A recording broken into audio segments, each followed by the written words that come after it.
order. We all love, and I think the Honourable Member for Carleton also enjoys the humor of the Honourable Member, the Honourable Parliament Secretary, but that was not a point of order.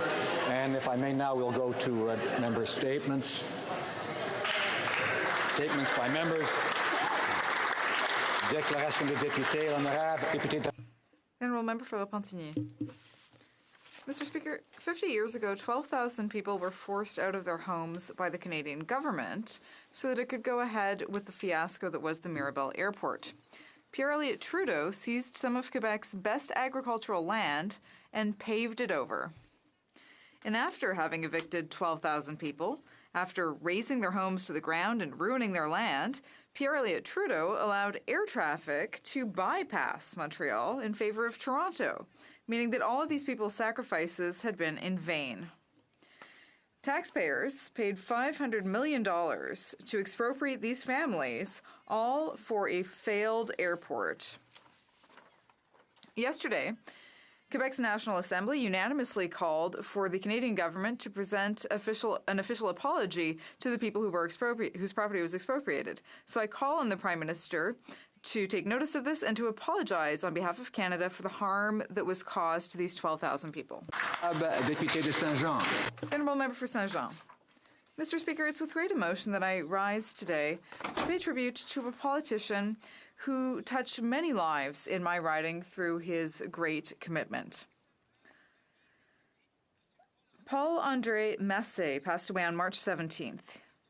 He was born in Saint-Jean-sur-Richelieu, and he became a Liberal Member of Parliament in 1979 and was re-elected in 1980.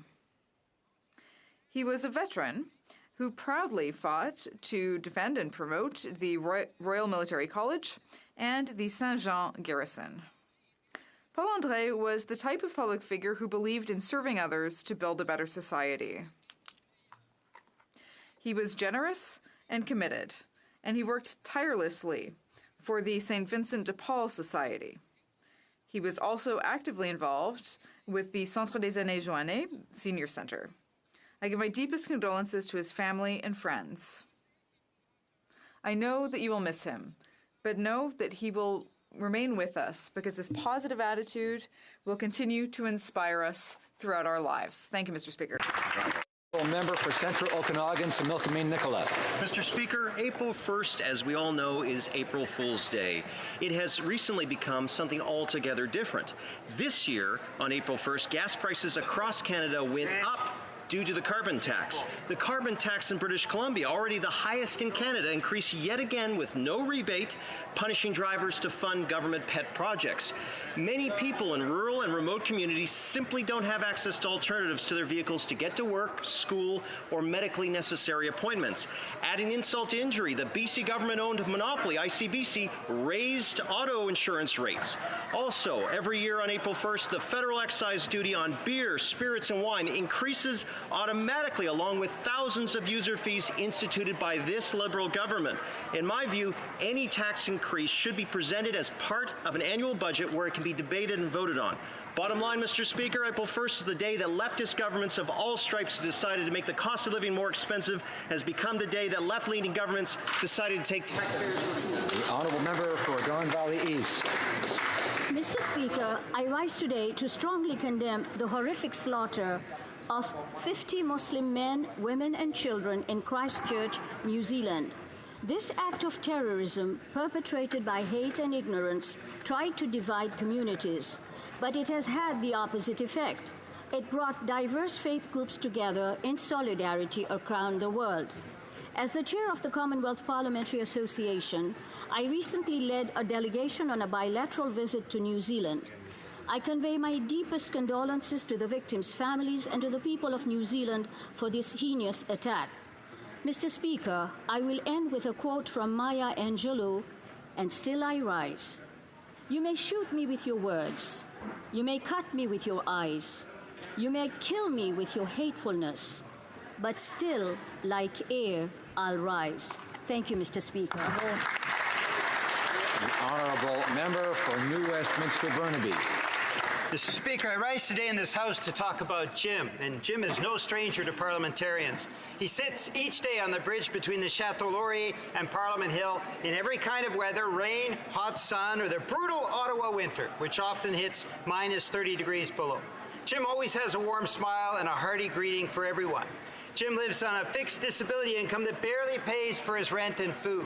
And the medication that he urgently needs to stay alive costs him $580 each month. Wow. There's no way he could ever afford that, so he relies on the generosity of strangers to get through each month because we have no pharmacare in this country. Exactly. Every day the Prime Minister and Liberal cabinet ministers pass Jim in their limousines, and they just don't seem to care. There are hundreds of thousands of Canadians like Jim that are struggling to pay for their medication in the face of the Liberal betrayal on pharmacare. The leader of the NDP, like Tommy Douglas before him on Medicare, will make sure Jim and countless others like him get the pharmacare they deserve. Yeah. The honourable member for Beaches East York. Mr. Speaker, Shelter Movers is a national charity providing moving and storage services at no cost to survivors of domestic abuse. Leaving abuse can be fraught with obstacles. Beyond the costs, logistical challenges, and safety concerns, women fleeing violence face the prospect of losing everything they own. Returning is too dangerous. Shelter Movers is the only service of its kind in Canada, working with community partners to fill a major gap in our social safety net. The organization has completed almost 800 moves to date, on pace to perform move number 1,000 this year. 300 volunteers help up to 9 families every week to move out of abusive homes in Toronto, Ottawa, and Vancouver. Now a national expansion is underway across urban and rural Canada, thanks to $1 million in support from our Liberal government. Thank you to Shelter Movers volunteers for their compassion and service.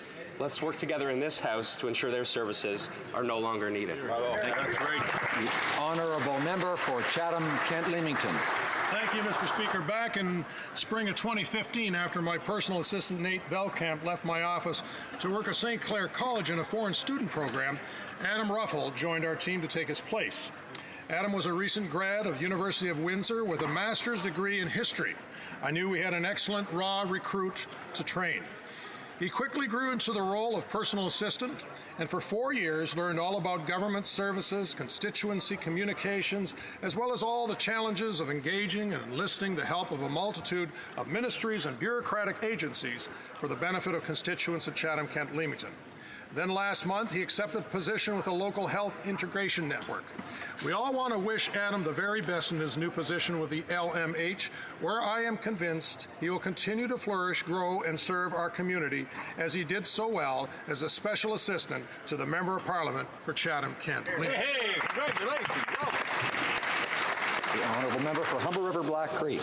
Mr. Speaker, Italian Canadians have always been a key part of Canadian society for generations and helped to build this great country.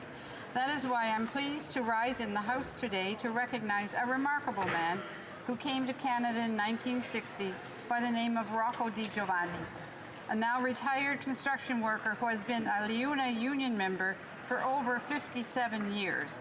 Rocco has helped build subways, bridges, highways, throughout the city of Toronto.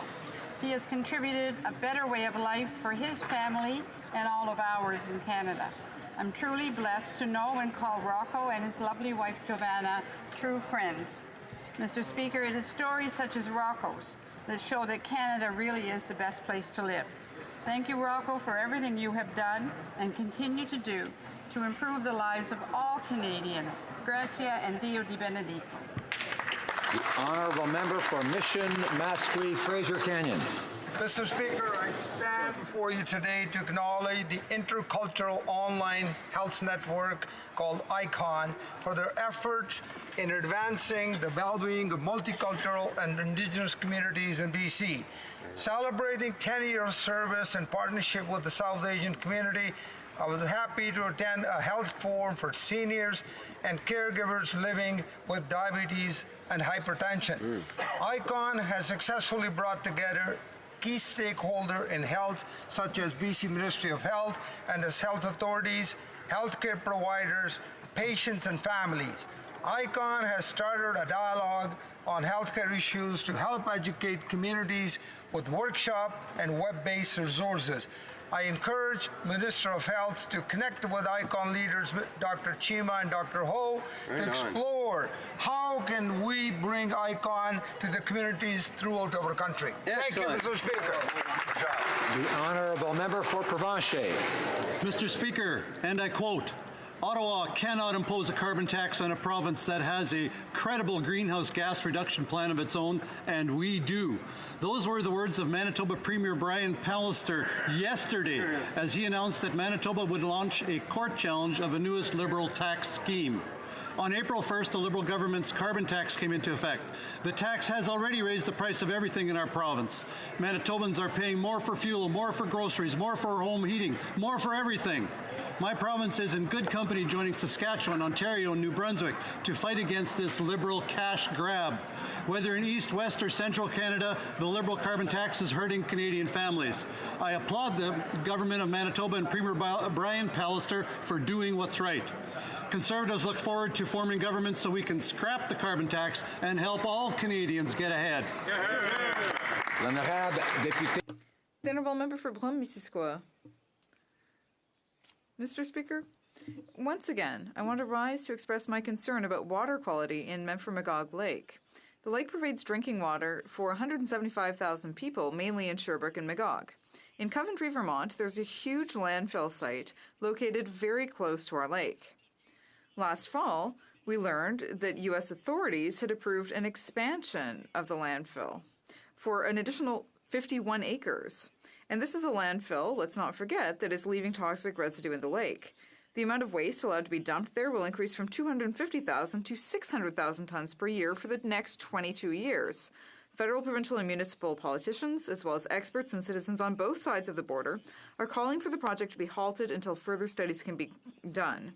Several environmentalists in Vermont have even thanked the Canadians for their commitment to this issue. I urge all levels of government and all municipalities in the area to show strong support for this cause. High-quality drinking water is critical for our daily lives and for the health of our children and grandchildren. The honourable member for Vaudreuil-Soulanges. Mr. Speaker, for 16 years now, the people in my community have attended the Salon des Vins to taste local and international wines, raise funds for the Vaudreuil-Soulanges Hospital Foundation, and ensure that the next generation in our community will have access to the best possible services. Wine enthusiasts and exhibitors will gather in Vaudreuil-Dorion to sample local and international wine, to enjoy gastronomic delicacies, and to discover the talents of more than 30 exhibitors from our community, our country, and beyond. As the honorary president of the 2019 Salon des Vins, I want to invite all members of the community to join me, as well as the organizers, on May 15th at the Vaudreuil-Dorion Arena for an evening of fine wine and good conversation, all for a good cause. Cheers, Mr. Speaker. The honourable member for Saskatoon-Grasswood.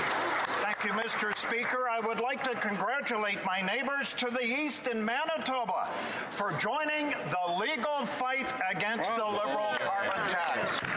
Since day one, Saskatchewan has opposed this tax, which has increased the cost of gas, groceries, home heating, and much more. Manitoba had a plan, but no, it wasn't good enough for this Prime Minister and the 7 Liberal MPs from the province of Manitoba. The carbon tax isn't about the environment, Mr. Speaker. It is a tax grab by a cash-strapped government. Otherwise, they wouldn't have negotiated the massive exemptions for Canada's largest emitters, who will now be able to pollute for free, while the rest of us have to pay for their mistakes. This Liberal government is imposing punishing taxes on Canadians while calling it an environmental plan. Honourable member for Mississauga Lakeshore. Mr. Speaker, I rise to highlight the importance of Budget 2019 for my riding of Mississauga Lakeshore. As residents of a waterfront community, many of my constituents have shared with me their views on the importance of safeguarding the environment for future generations by making greener choices. Our government is taking real action by putting a price on pollution and putting money back into the pockets of hardworking Canadians through the Climate Action Incentive rebates. And our plan encourages businesses to innovate more and pollute less. Budget 2019 investment in measures that will make it easier and more affordable for Canadians to contribute to a clean economy.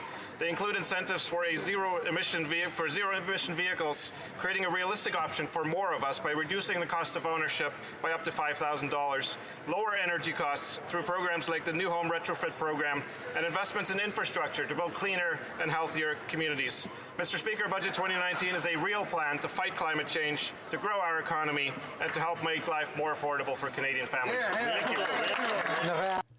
The Honourable Member for Sherbrooke. Mr. Speaker, allow me to take a moment to pay tribute to a great resident of Sherbrooke who left us far too soon, Claude Leblanc.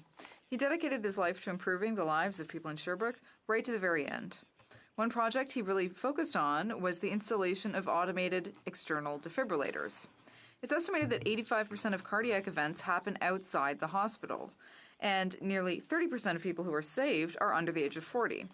Also, if you can defibrillate a victim within 4 minutes of the cardiac event, they have a 75% chance of survival.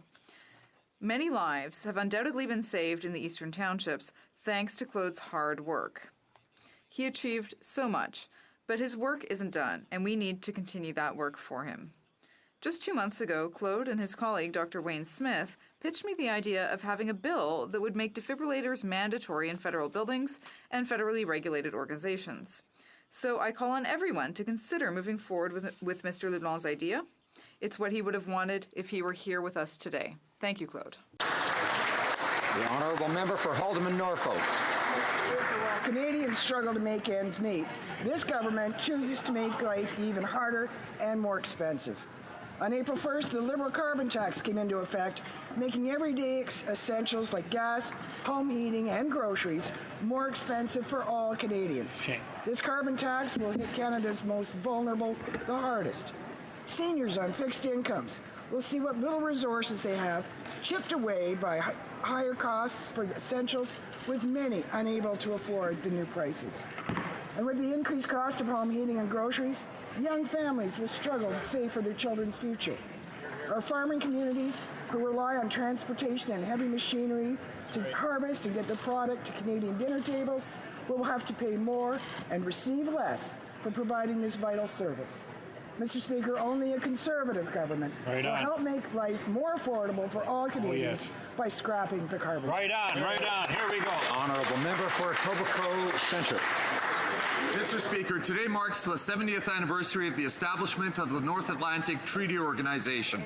In the post-World War II wasteland of Europe, the continent's weak democracies faced an existentialist threat from a military superpower with an expansionist communist ideology and more battle-hardened divisions than Western Europe combined.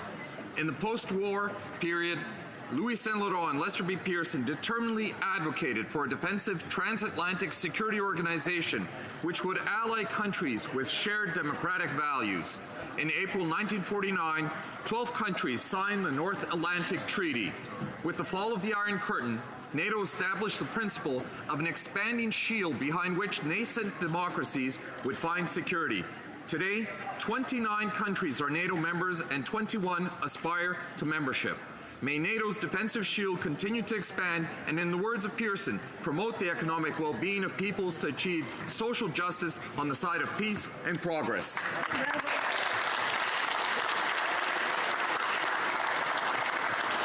Oral questions, questions orales. The Honourable Opposition House Leader.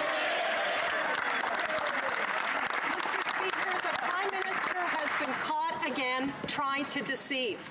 On February 7th, when he said the initial Globe and Mail story was false, he wasn't telling the truth. And now we know that when he said that the former Attorney General never raised her valid concerns with him, he was misleading Canadians. Just yesterday, he accidentally admitted that on September 17th, the former Attorney General told him very directly to back off. The Prime Minister cannot seem to keep his story straight.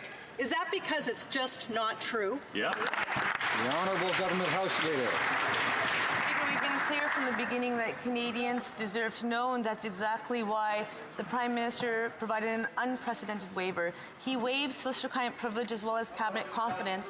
Mr. Speaker, the reason why the facts are all now on the table and why the public is able to see for themselves is because the Prime Minister took that step. And that committee was confirmed through testimony that the rule of law is intact in Canada and that the rule of law was followed. But the Prime Minister recognizes that we can always strengthen our institutions, and that's why he's taken additional measures. Thank you, Mr. Speaker. The Honourable Opposition House Leader. Well, on February 15th, the Prime Minister said that if anyone thought he was doing anything wrong, then it was their responsibility to come forward. But he said no one did. Well, yesterday he admitted that that just wasn't true. The former AG warned him several times, including on September 17th, not to politically interfere in the SNC prosecution. But he refused to listen, he fired her, and he continues to spread falsehoods. Why won't the Prime Minister simply tell the truth about his interference in a criminal prosecution? Honourable Government House Leader. What is clear is that there is an ongoing court case on this matter. We know that the Conflict of Interest and Ethics Commissioner is currently investigating this matter, and we know that the Justice Committee spent over 5 weeks on this matter. And we believe that Canadians deserve to know, and that's exactly why the Prime Minister waived solicitor-client privilege as well as cabinet confidence.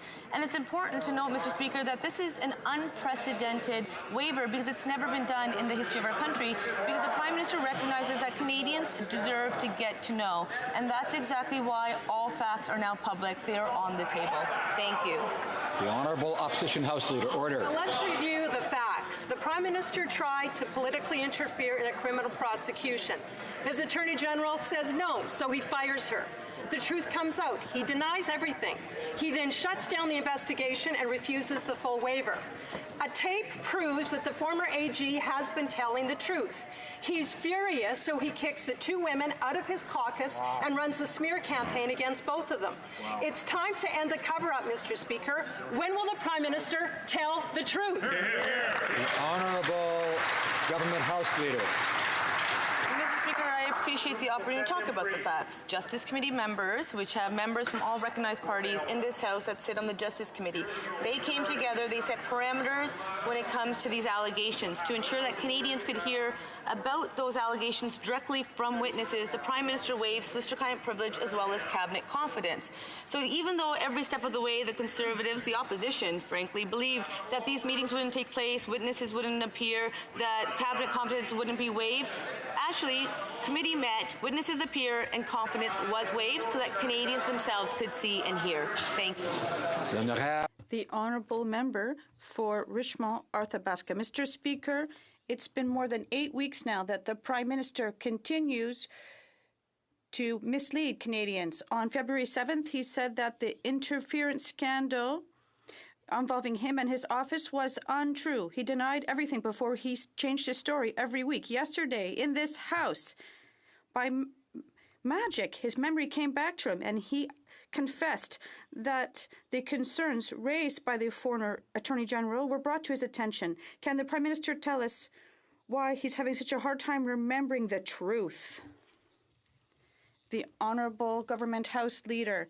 Mr. Speaker, we know that Canadians have to have the opportunity to listen for themselves, and that is why the Prime Minister waived solicitor-client privilege and cabinet confidence. We know that the members who sit on the Justice Committee have done their work. They decided to hear from witnesses. They appeared, they provided testimony, and at every stage the Conservatives said that they won't be able to appear, that they won't have the opportunity to come, but this was not the case. The members who sit on the Justice Committee invited witnesses, and they were able to provide their testimony. The Honourable Member for Richmond Athabaska. Mr. Speaker, Canadians want to know the truth. La Presse asked for documents from Michael Wernick between November 1st and December 15th. Usually, the department meet these demands within 30 days, but the response that they received was that the documents would not be able for 240 days, strangely, after the upcoming election. Will the Prime Minister keep his promise and make these documents available to the media and Canadians, yes or no? The Honourable Government House Leader. Mr. Speaker, to make sure that Canadians can hear the truth for themselves. This is why the Prime Minister did waive solicitor-client privilege and cabinet confidence. Now, all the facts are public, and Canadians themselves can see them. And the member himself even said that asked for documentation, they received a response, and they know they're going to receive the documents that they requested. Thank you very much, Mr. Speaker. Or Burnaby South. Mr. Speaker, today the member for Markham-Stouffville reminded us this is about the fundamental principle of politicians interfering with the justice system. She said, I chose the truth. I chose principles that are so important to the future of our country. That's more important than my political career. Mr. Speaker, can the Minister of Justice assure the House that he will not overrule the decision of the public prosecutions for the sake of a wealthy corporation? The Honourable Minister of Justice. Mr. Speaker, as I've said at this House on a number of occasions, we're still in a period in which an appeal of the judicial review decision is possible. And therefore, Mr. Speaker, I will make no pronouncement on the situation with respect to a deferred prosecution agreement, because anything that I might say might be interpreted and have an impact on litigation. The Honourable Member for Burnaby South. Mr. Speaker, the former President of the Treasury Board chose her principles, the truth, and to do what is right for Canadians. The Prime Minister chose his rich friends and his own political interests. Can the Liberals commit to respecting the fundamental principle of not interfering in criminal prosecutions? The Honourable Minister of Justice. As I've said on several occasions in this House, particularly in responding to the questions from my Bloc Québécois colleagues, there is an appeal process period, and therefore I'm not going to make any pronouncements on this situation right now because it could have an impact on the result. The member for Burnaby South. Mr. Speaker, Quebecers were avant-garde in 1997 when they created public-private pharmacare, but the Liberals and the Conservatives have turned their backs on Quebec. Ottawa's inaction has meant that 10% of Quebecers do not buy their medications because they cost too much. Can the Prime Minister commit to helping Quebec establish a public and universal pharmacare system? The Honourable Minister for Health. Mr. Speaker, recognizing that Canadians are proud of their health system, we can do better. And that is why we've created an advisory council for pharmacare. And we've asked the council to have a national conversation with Canadians. And they provided a report a month ago, a draft one, and I'm looking forward to receiving the final report by the end of this year. Canadians don't need any more studies, they need action. Too many Canadians are struggling to afford the much-needed medicine. I spoke to one young person who was more worried about his parents spending on his medication than his own health. Canadians are asking for help. The New Democrats' Medication for All plan will put hundreds of dollars back into the pockets of families and ensure that affordable medication is within reach of Canadians.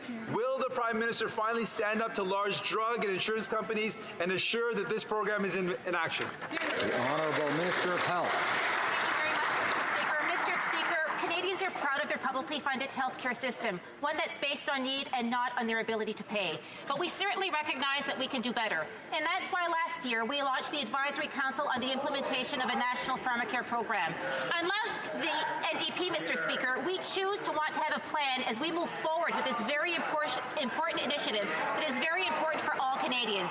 I've received their interim report last month. I look forward to receiving their final report later on in June this year. Thank you, Mr. Speaker.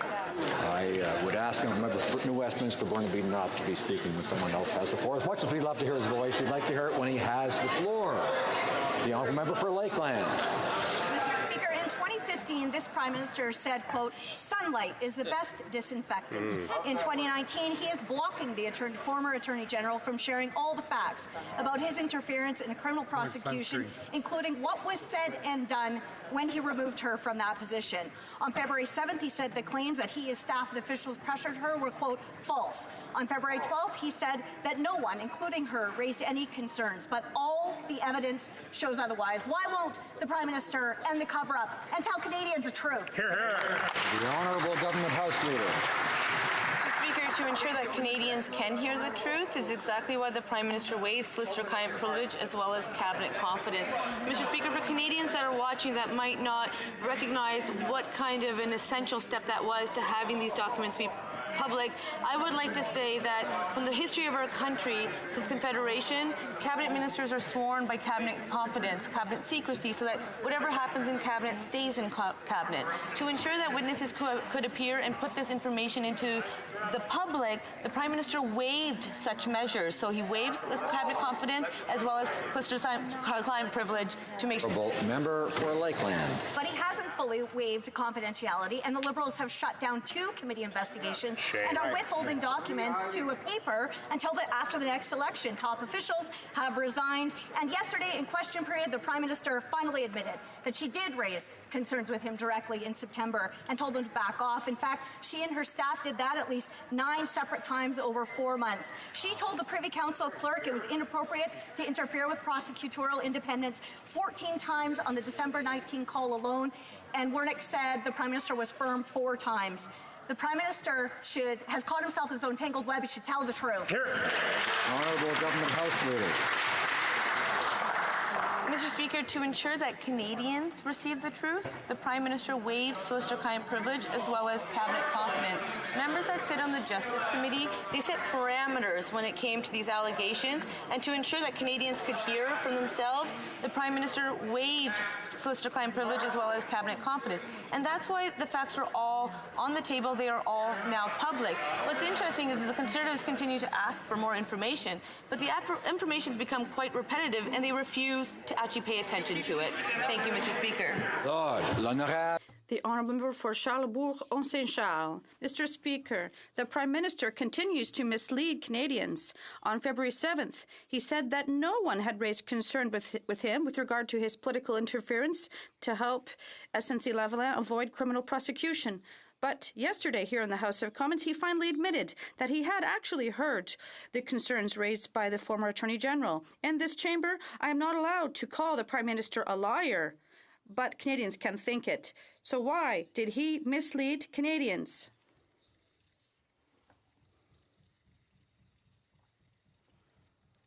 The Honourable Member for Charlebourg-Saint-Charles knows that he cannot indirectly do what he cannot do directly here in the House. So what I would advise him to be cautious. The Honourable Government House Leader. Mr. Speaker, we know that Canadians need to know the truth, and that's exactly why the members who sit on the Justice Committee did their work to make sure that Canadians could hear the truth. The Prime Minister thus waived solicitor-client privilege and cabinet confidence for 5 weeks. And for 5 weeks, witnesses appeared before the committee and provided their testimony. All these facts are now public.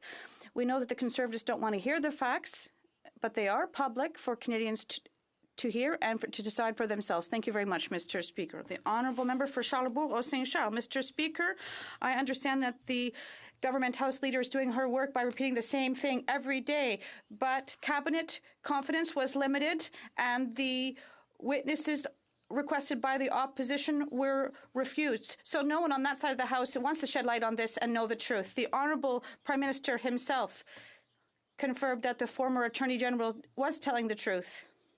2 ministers, honest ministers, were kicked out for having protected the PM's image. Why did the Prime Minister mislead the Canadians? The Honourable Government House Leader. Every day, every question during question periods, well, the Conservatives are asking the same questions, and they can't understand why I provide the same answer. Mr. Speaker, if they ask the same questions, they'll receive the same answer, because the truth is the truth. And to make sure that Canadians can hear the truth, the Prime Minister did waive solicitor-client privilege and cabinet confidence. But we also know that the Conservatives are continue to do indirectly what they can't do directly. HoC. In February, the Prime Minister went on TV and said that if only the former Attorney General had told him that she was feeling undue pressure to intervene in ongoing criminal proceedings, he would have taken action. But yesterday, the Prime Minister admitted in this House that the former Attorney General had, in fact, raised her concerns about his political interference with him directly and in person. Why did he mislead Canadians about that meeting for weeks, and why does he always experience it differently when it comes to telling the truth? Honourable Government House Leader. Mr. Speaker, to make sure that Canadians know is why the committee had meetings in public. That's also why the Prime Minister waived solicitor-client privilege as well as cabinet confidence. And the Conservatives know very well when it comes to misleading, because that's what they continue to do day after day after day in this House.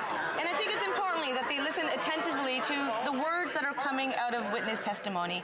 Witness testimony confirmed that the rule of law was followed, the rule of law in Canada is intact, and that it was followed at every step. But we recognize we can always improve and strengthen our institutions. We'll continue to work. Order. I'd ask honourable members to respect for the House and for other members and to listen when someone else has the floor, whether they're asking a question or answering it. The honourable member for Chilliwack Hope. Well, when the SNC-Lavalin story broke, the Prime Minister dismissed it as a fabrication, but we now know that it was the Prime Minister's story that he was unaware of the former Attorney General's concerns about his political interference that was the fabrication. We know that because he admitted in this House yesterday that he had been warned in person by the former Attorney General way back in September that his actions on this file were inappropriate. Fabricator, pants on fire. Why can't he tell the truth?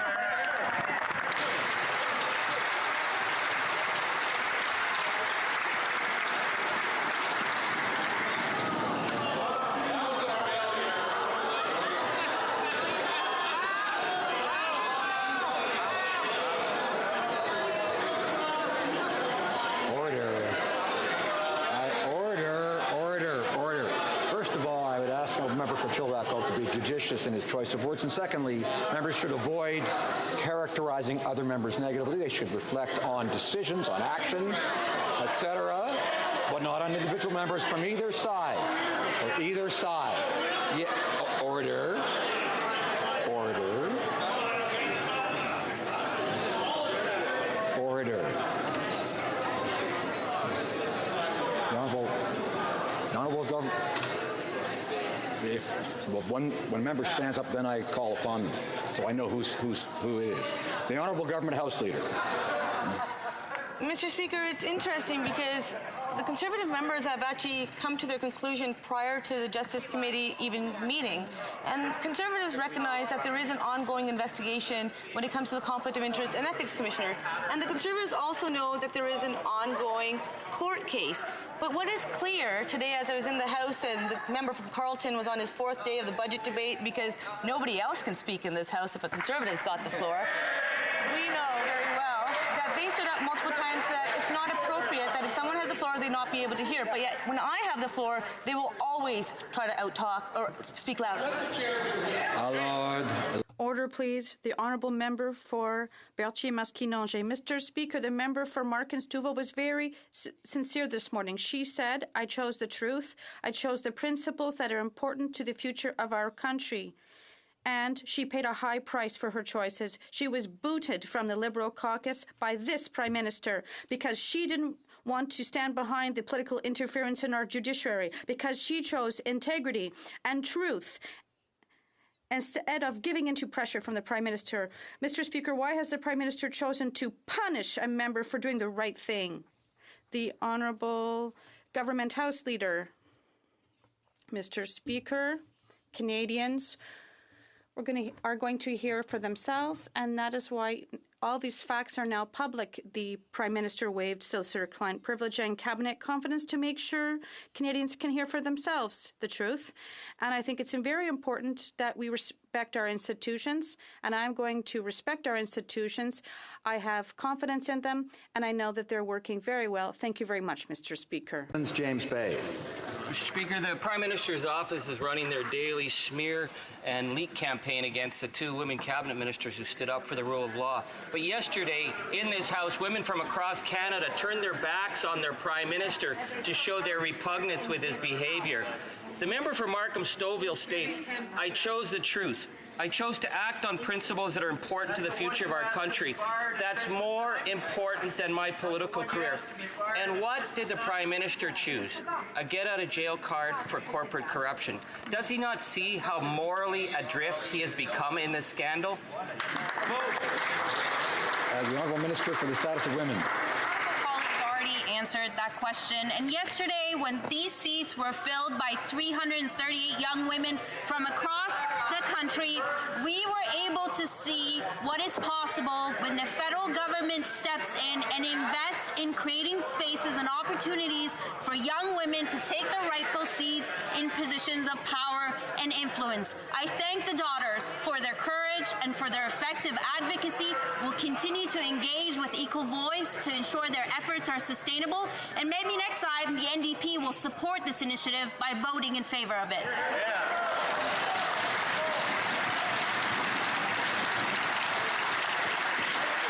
I would ask the member for Abbotsford not to speak when someone else has the floor, as I'm sure he wants to hear from the next member on this side, because I'm sure he knows that each side get their chance to have their say. And I know he wants to hear now from the member for Leeds, Grenville, Thousand Islands, and Rideau Lakes. Mr. Speaker, the government House Leader seems very convinced that the Conservatives had arrived at a conclusion before the investigation began. But it's Liberal members who called it a witch hunt. It's Liberal members who called it a fishing expedition. And now twice this Prime Minister has been caught misleading Canadians. First, he said the story about political interference in SNC-Lavalin was false. Clearly, that's not true. Then he said that no one came forward to him with concerns about interference with SNC. But yesterday, he admitted to hearing the concerns raised by the former Attorney General. He caught himself in his own trap. Why won't the Prime Minister tell the The Honourable Government House Leader.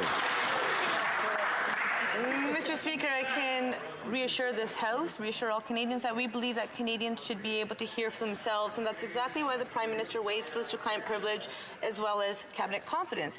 What is clear is that the Conservatives will continue to focus on us, but Mr. Speaker, we will continue to focus on Canadians. We will continue to have respect for our institutions. We know that the Justice Committee did its important work. We know that the Conflict of Interest and Ethics Commissioner is currently investigating this matter, and we know that there's an ongoing court case. We on this side, we respect our institutions. We do not undermine them like the Conservatives do and did under 10 years of Stephen Harper. Thank you, Mr. Speaker. For Battleford's Lloydminster.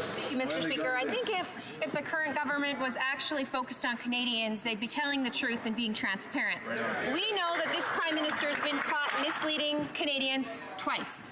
First, he told Canadians that SNC-Lavalin's story was false. That wasn't true. And now yesterday, he admitted to hearing the concern raised by the former Attorney General on September 17th. Instead of fabricating more falsehoods or showing the door to anyone who dares to tell the truth, why don't the Prime Minister just tell the truth? Hear, hear. Honourable Government House Leader. Mr. Speaker, to ensure that Canadians can hear the truth for themselves is exactly why the Prime Minister waived solicitor-client privilege as well as cabinet confidence. Mr. Speaker, these meetings took place in public so that Canadians could hear and decide for themselves. And for anyone that actually listened to the witness testimony, they would have heard that the rule of law in Canada was followed and that the rule of law is intact in Canada. But we recognize we can always strengthen our institutions, and that's why the Prime Minister has taken additional steps. The Prime Minister has also stated that he should have directly spoken with the Minister. Thank you. The Honourable Member for Louis Saint Laurent. Mr. Speaker, all parents tell their children that they should always tell the truth because sooner or later everything comes out.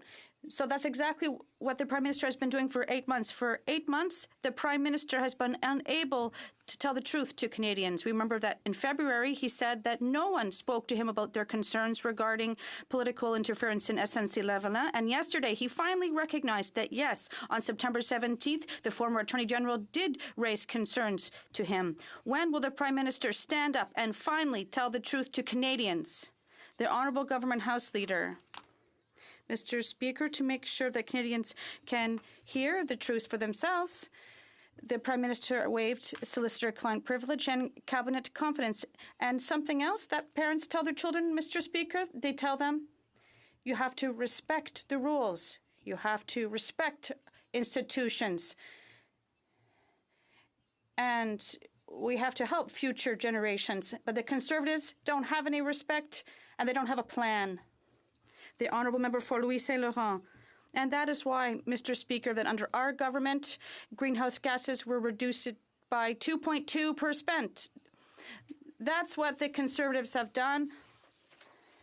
Respect for institutions, Mr. Speaker, well, that means preventing partisan politics from getting into our judiciary system. And that's what's happening with SNC-Lavalin. Yes, the Liberals want to be re-elected because they're playing partisan politics with the legal system. When will the Prime Minister finally stand up and tell the truth to Canadians? The Honourable Government House Leader. Mr. Speaker, one of the first things that Stephen Harper and the Conservatives did was to halt the Kyoto Protocol, and Canadians know this very well. Today, they continue to talk, but I heard his question, but they'll never listen to the answer. And now he'll explain why Ontario has done so well, but Ontario produced results because the Liberal government made decisions, and we know that the provincial or federal Conservatives will not do so. Order.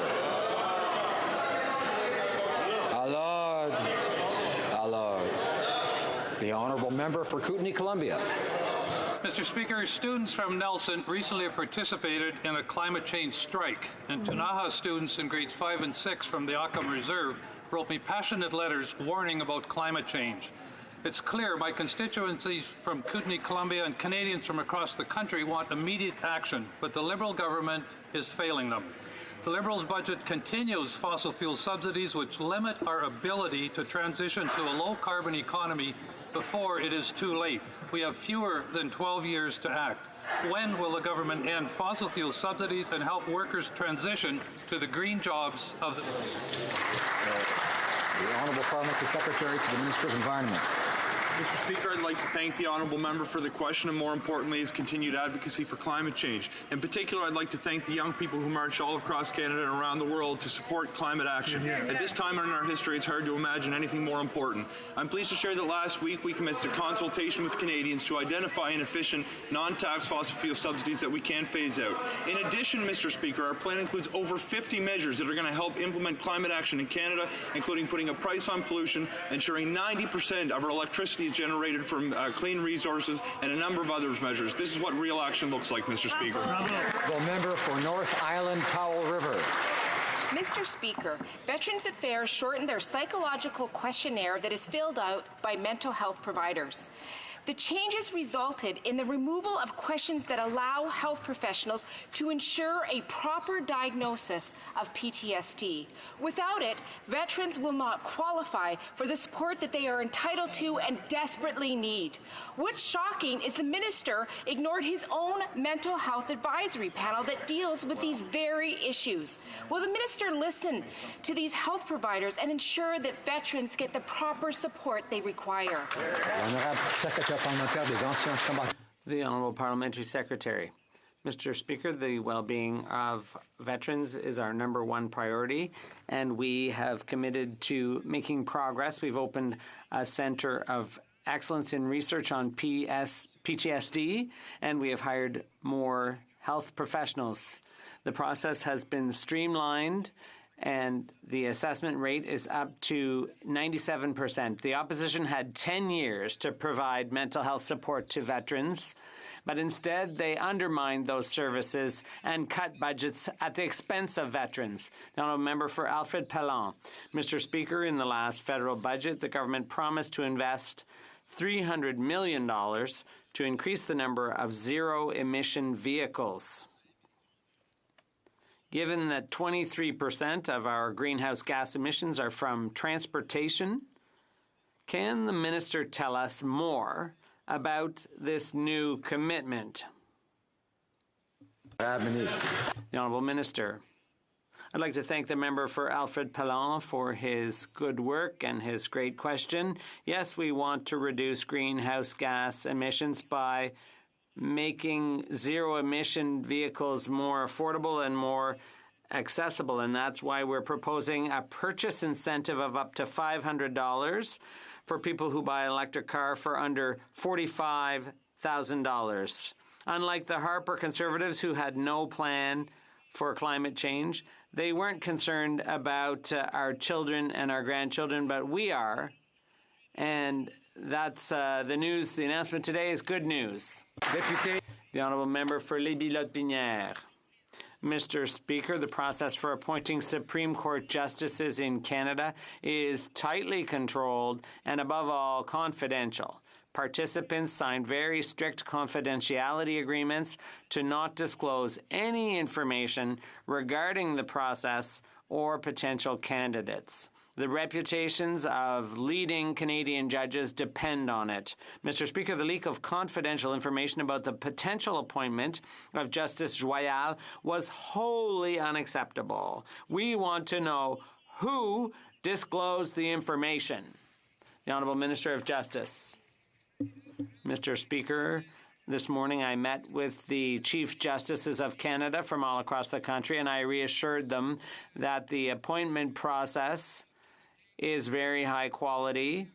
I'm concerned about this leak, and as Minister of Justice, I will make sure that it won't happen again, that we will have a process of such high quality, and in the future we will continue with high-quality appointments. Albert Edmonton. Mr. Speaker, the Liberals have demonstrated their complete contempt for the rule of law.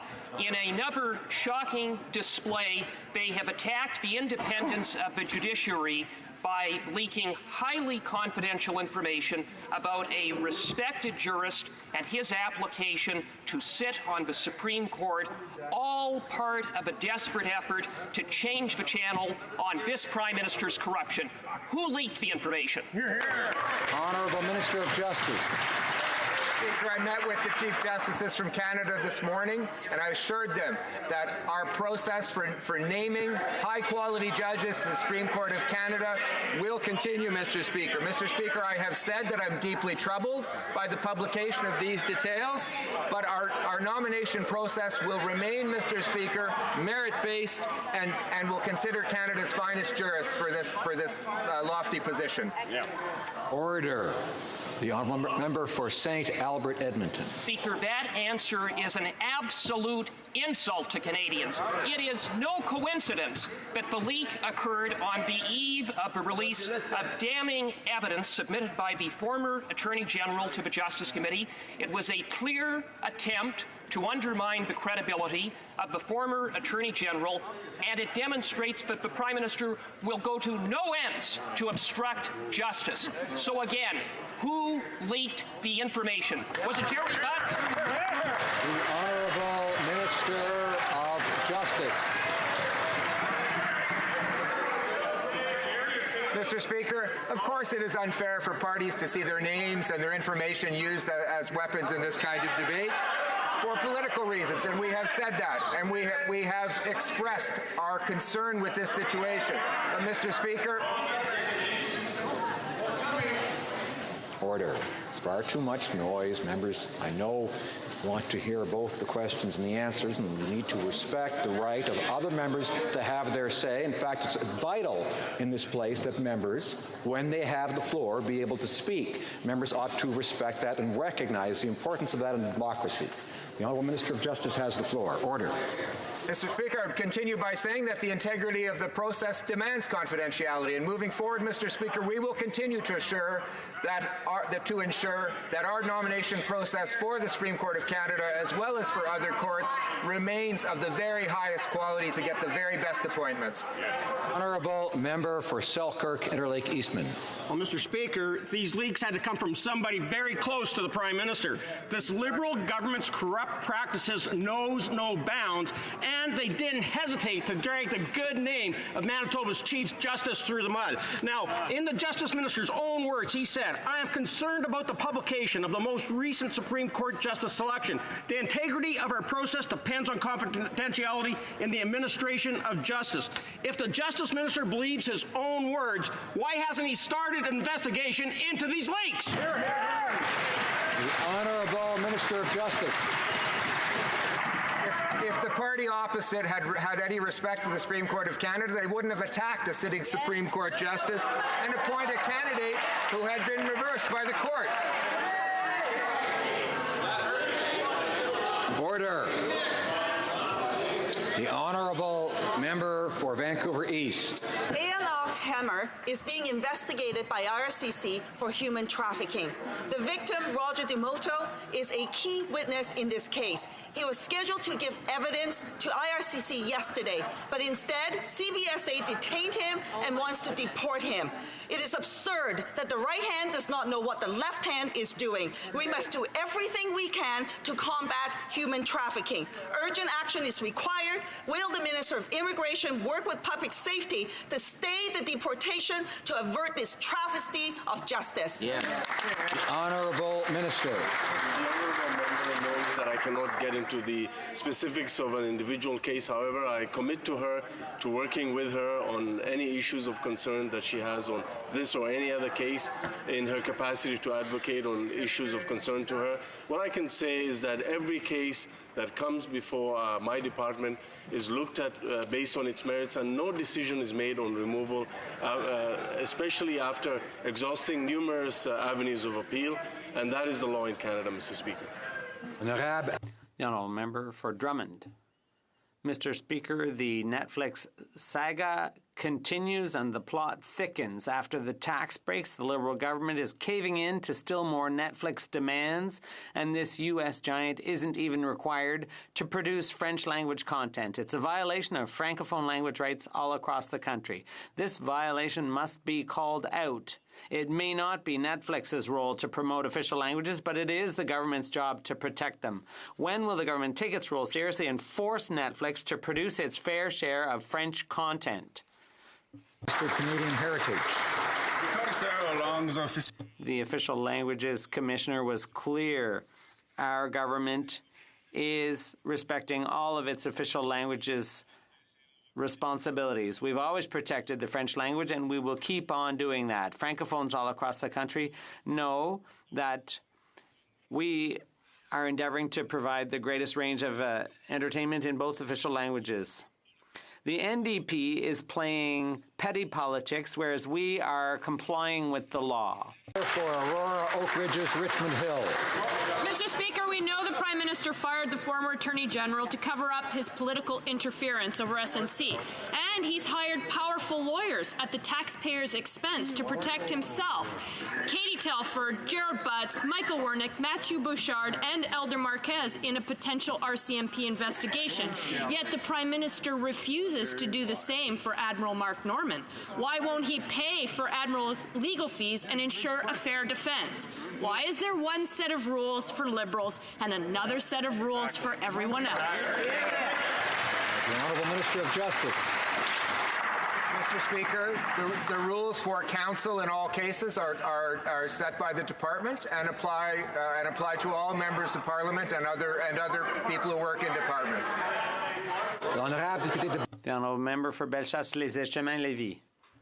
Mr. Speaker, it's a double standard. The Minister and the Prime Minister and Cabinet are hiring a lawyer to defend themselves against criminal charges, but a senior naval official is being dragged through the mud by the Prime Minister. His reputation is tarnished, and not one penny is being spent by the government to defend him. Why the double standard? Why isn't this individual having their defense paid for? The Honourable Minister. I know that General Norman has legal representation. It's very high-quality representation, and I can assure you, Mr. Speaker, that the Department of Justice is cooperating with this prosecution to provide the necessary documents.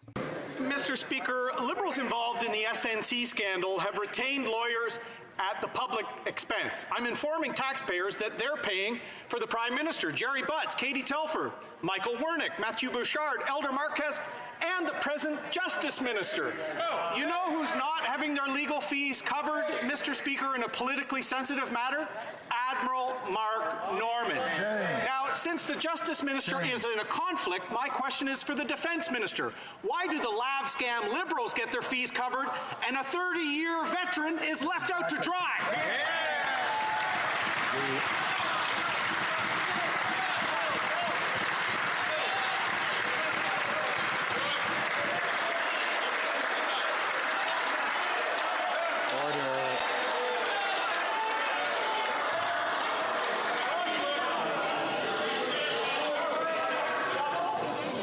Order.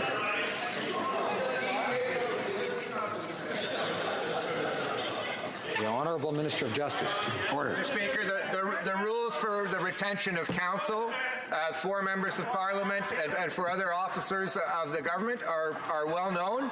Mr. Speaker, I do know that Admiral Norman has very able legal representation, Mr. Speaker, as is always the case for persons in the private sector. And Mr. Speaker, I can assure Canadians that the Justice Department is cooperating with all requests in this case for documentation. The Honourable Member for Mississauga, Erin Mills. Mr. Speaker, women's organizations provide vital services supporting women and girls to be financially secure, to be free from violence, and to be fully able to participate in the economy and society. In my riding and across Canada, there is increasing demand for their services, and yet these organizations struggle to keep their doors open after a decade of neglect by the Harper Conservatives. Can the Minister of Women and Gender Equality please update this House on what the government has been doing to support these organizations and the women that they serve? Honourable Minister. I'd like to thank my honourable colleague from Mississauga, Erin Mills, for her strong and courageous leadership and for her important question, because we know that the most effective way to advance gender equality is by investing in women's organizations. The Conservatives undermined, underestimated, and underfunded women's organizations and muzzled them so they would not be able to advocate for women's rights. Our government has made the single largest investment in the sustainability of women's organizations so that over 250 of them can keep their doors open, keep their lights on, and continue to save and transform lives.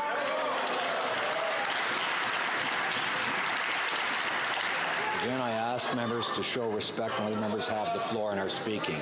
Order. The Honourable Member for Thornhill. Mr. Speaker, last December, the Foreign Affairs Minister stated, "We see a lot of countries around the world starting to play fast and loose with the rule of law." The Minister promised Canada is not going to be one of those countries. Well, that promise came 3 months into the Prime Minister's incessant campaign to corrupt the rule of law, to help a corrupt corporation avoid criminal justice. Mr. Speaker, does the Prime Minister not owe that minister, as well as the Attorney General and all Canadians, an apology and a resignation? The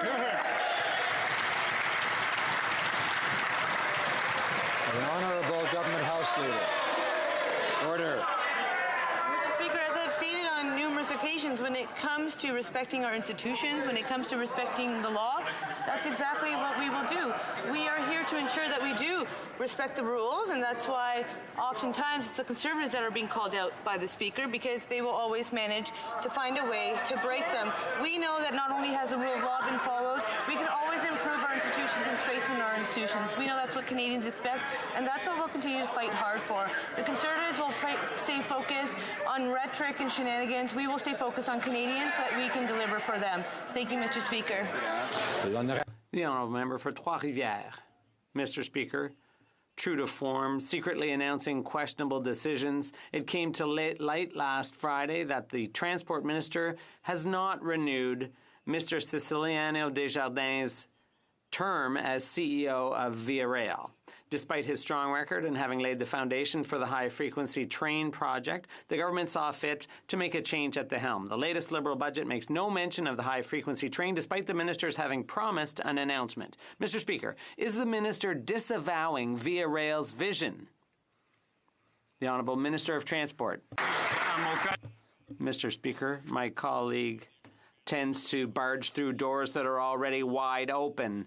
We thanked Mr. Siciliano Desjardins for his 5 years of excellent service. He did an outstanding job, and I personally thanked him for that.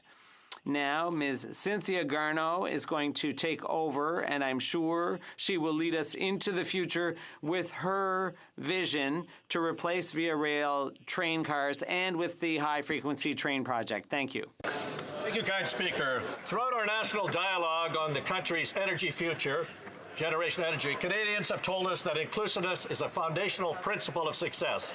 And across this great country, stakeholders who contributed have made it clear that the time to act is right now. Indeed, putting gender equality at the heart of a global transition to a clean energy future is the key to achieving success. With the Minister of Natural Resources, please update this House with the initiatives that have been taken to ensure that progress towards equality for women in the clean energy sector by 2030 is successful. Good question. Honourable Minister. Mr. Speaker, I want to thank the member for South Surrey White Rock for his question and for his hard work. Hear, hear. Yesterday, this chamber was full of bright young women from across our country. Whether it's Parliament or our natural resources sector, we all must do our part to close the gender gap. Yes. That is why we launched Equal by 30. Countries, companies, and organizations from the world are joining us as we work toward equal pay, equal leadership, and equal opportunity for women in the world in the energy sector by 2030. Bravo. Honourable member for Barrie Innisfil. Well, the evidence is clear that there was an attempt to obstruct justice by the Prime Minister and his operatives in the SNC-Lavalin scandal. Let's recap how we got here. After the Prime Minister initially called the allegations false, they were found to be true. So true, in fact, that it cost Gerald Butts' job, Michael Wernick his job, 2 former cabinet ministers their place in caucus, and has left our great country with a government and Prime Minister that cannot be redeemed. They can only be replaced. How come every time Liberals form government, a culture of corruption and entitlement follow? Yeah. Hear, hear. The Honourable Government House Leader. Speaker, I've answered this question on numerous occasions, and we know that there was 5 weeks of meetings through the Justice Committee. We know that the Conflict of Interest and Ethics Commissioner is studying this matter, and we know there's an ongoing court case. We know all information is public so that Canadians can decide. But, Mr. Speaker, let me share something else. This government's taken office now for 3.5 years we've been in office, and we have seen almost 300,000 children lifted out of poverty. We've seen almost over 800,000 Canadians lifted out of poverty. We have the lowest unemployment rate in my lifetime, Mr. Speaker. Canadians have created over 900,000 jobs. Conservatives couldn't do a fraction of it in 10 years. Alors, l'honorable député de Honourable member for Manicouagan. Mr. Speaker, the debate on religious neutrality in Quebec began 12 years ago with the Bouchard-Taylor Commission. 6 years ago, Quebec launched the debate on secularism with the tabling of the Charter of Values. Impassioned, much-needed debate led us to the tabling last week of Bill 21 on secularism. And now, Ottawa wants to get in our way. Why is the federal government trying to prevent Quebecers from setting their own parameters around religious neutrality for government? The Honourable Minister of Justice. Mr. Speaker, our government has always defended and will continue to defend the fundamental rights of Canadians. The Canadian Charter of Rights and Freedoms is a belongs to all Canadians. You can't pick and choose between which rights you're going to respect and which you're going to curtail. Our position is clear. It's not for government to dictate to people what they may or may not wear, regardless of their beliefs. The Honourable Member for Manicouagan. Mr. Speaker, the government of Quebec's secularism is a matter for Quebec to decide and Quebec alone. It's not for Ottawa, out of touch with Quebec's priorities, to decide what's good or bad for Quebec. The Minister of Justice refuses to promise not to challenge Bill 21 in court. But Quebecers elected the current government in Quebec City precisely because they wanted this matter settled once and for all. Will the Minister of Justice finally promise to respect the will of Quebecers? Yes or no? The Honourable Minister of Justice. Mr. Speaker, Canada is a secular country, and that's reflected in all of our institutions. Government workers can display their beliefs, and no one should have to choose between a job and the right to wear signs of their faith. It's the responsibility of all of us to protect fundamental rights. Any attempt to undermine those fundamental rights is unacceptable. Canada is open, inclusive, and enriched by its diversity. The Honourable Member for Beauce. Gas prices went up in the 4 provinces where this government imposed its carbon tax. It was reported this morning that the Environment Minister is also preparing to release new regulations that will push up gas prices even more.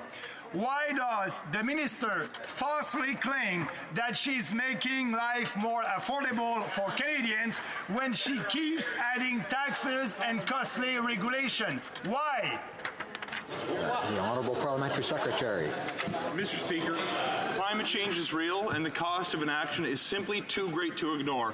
I'm beginning to get sick of politicians on the right side of the spectrum denying this truth. I see them stand up and say that CO2 is plant food and not pollution. It's time we take action. Our government is putting a price on pollution, investing in public transit, having 90% of our electricity generated from green resources by 2030. Mr. Speaker, the member for Beauce is at least honest enough to say that his plan is to do nothing. I'd invite the Conservatives to be similarly honest with themselves.